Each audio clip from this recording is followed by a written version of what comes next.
Гэр хорооллыг дахин төлөвлөх ажил зогсон байдалд орсноос гадна иргэдэд дарамт учруулсаар байна.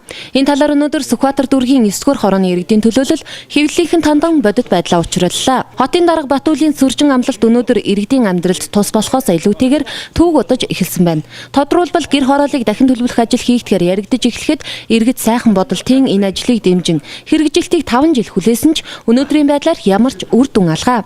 Үүгээрч зогсохгүй тендерт яасан нэртэй ЗАГ гэх компани барилга барьж иргэдийг орон сууцанд оруулах нь битгий хэл иргэдийн өмчийг дураараа эзгэнчгээд сууж байгаа гинэ. Өнөөдрийн хүртэл барилга барих биш зураг төсөл гаргаад түүнийг хэд хэдэн удаа засаад сууж байгаа ийм л ажилтай компани шүү гэдгийг иргэдийн төлөөлөл учирлаж байна. Үүнээс гадна иргэдийн газрыг бодит үнээс доогуур үнэлж байгаад тэд бохимдолтой байгаа юм. Газрыг метр квадратыг нь 100-аас 200 мянгаар үнэлчихэд орон сууцныхаа үнийг 2 сая 400 мянга гэд хэвнэх сууж байгаа энэ компанийн үйлдэл иргэдэд таалагдаагүй учраас зарим оршин суугчид өөрсдийнхөө газар дээр орон сууц барих гэтэл нийслэлээс ЗАГ компаниас зөвшөөрөл авах ёстой гэсэн хариу өгчээ. Тэд энэ компанийнхантай уулзахад хэрвээ орон сууц барих бол бидэнд 2 өрөө байр өгөө гэсэн хариултыг тавьсан байна. Өөрийнхөө эзэмшлийн газар дээр барилга барихад яагаад бусдад татвар өгдөг болчихоо гэж иргэд гайхширцуунаа. Манайх бол өөрсдөө ер нь юм барья гэсэн зорилготой. Тэгээд сая хөөцөлдөх гээд нийслэлтэйгээр явтал загаас бичиг авчир гэж намайг хэлсэн. Тэгээд заг дээр бичиг авах гээд ирсэн чинь ЗАГ компани одоо манайх бол 40 жил 2-3 жил одоо энэ дээр одоо ажилласан.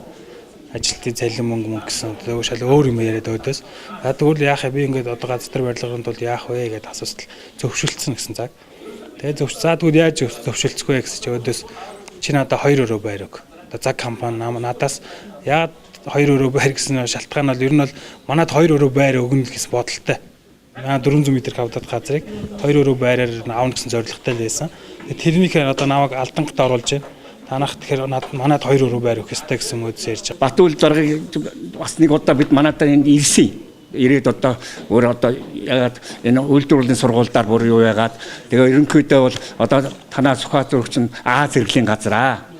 Ерөнхийдөө одоо энэ их сайхан газар шүү. Энд бол одоо өөрснөө хааваас барьж болно. Ингээд дид бүсчийг чинь хөгжүүлээд өгөө гэж хэлсэн.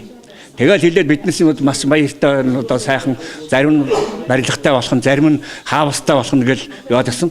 Одоо юу хаавс ч үтэл юу ч хөө.